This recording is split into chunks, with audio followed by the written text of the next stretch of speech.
খালি পকেট এবং বেকারত্ব তোমাকে যা শেখাবে, এই পৃথিবীর কোনো বই তা তোমাকে শেখাতে পারবে না। সন্তানকে উপহার না দিলে সে হয়তোবা কিছুক্ষণ কাঁদবে, কিন্তু সংস্কার না দিলে সে সারা জীবন কাঁদবে। এক ফোঁটা লেবুর রস যেমন 1000 লিটার দুধকে নষ্ট করে দেয়, ঠিক তেমনি মানুষের অহংকার তার হাজারো গুণকে নষ্ট করে দেয়। মানুষ জ্ঞানের পরিচয় দেয় তার কথায়, যোগ্যতার পরিচয় দেয় তার কর্মে, এবং বংশের পরিচয় দেয় তার ব্যবহারে। মনে রেখো, সৌন্দর্য হয়তোবা একদিন তোমাকে ছেড়ে চলে যাবে, কিন্তু সুন্দর জ্ঞান চিরদিন তোমাকে সাথ দেবে, তোমার পাশে থাকবে। কিছু কিছু মানুষ নিজেকে নিয়ে প্রচুর অহংকার করে, খুব বড় ভাবে, কিন্তু তারা হয়তো জানে না যে ফুলের সৌরভ এবং মানুষের গৌরব বেশি দিন টিকে না। আমাদের এটা ভুলে যাওয়া উচিত নয় যে জগতে কোনো কিছুই চিরস্থায়ী নয়, এমনকি আমাদের সমস্যাগুলোও নয়।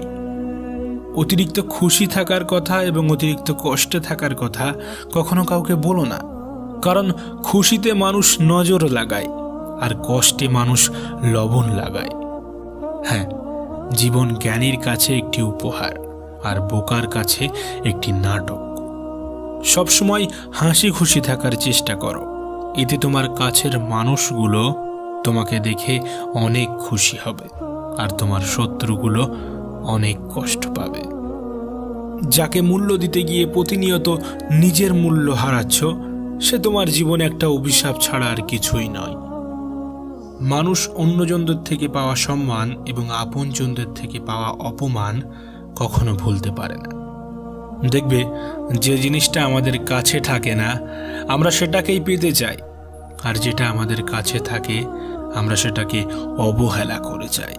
কিন্তু এটা কি ঠিক? না, এটা ঠিক না। এটা পাগলামি, এটা বেয়াদবি।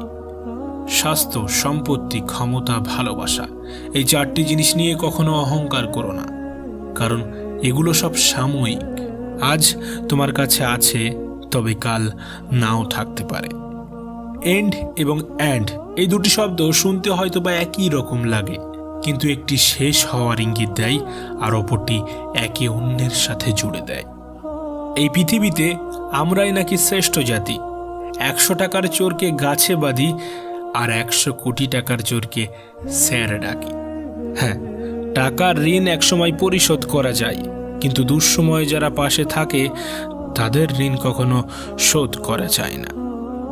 টেনশন এবং মানসিক চাপে তারাই থাকে যারা নিজের চেয়ে অন্যের কথা বেশি ভাবে। জীবন নামের অচেনা গলিতে অনেকটা পথ চলার পর এটাই বুঝলাম, এই পৃথিবীতে কেউ কারণ নয়।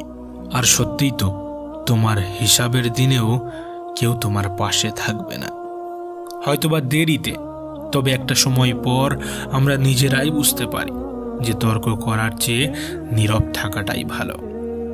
জীবনে যদি বারবার আঘাত পেয়ে থাকো তাহলে নিজেকে দোষী ভেবো না, কারণ যে গাছের ফল যত বেশি মিষ্টি হয় সেই গাছে তত বেশি পাথর ছুঁড়ে মারা হয়। মনে রেখো, যারা স্বার্থপর তারা কখনো আপন হয় না।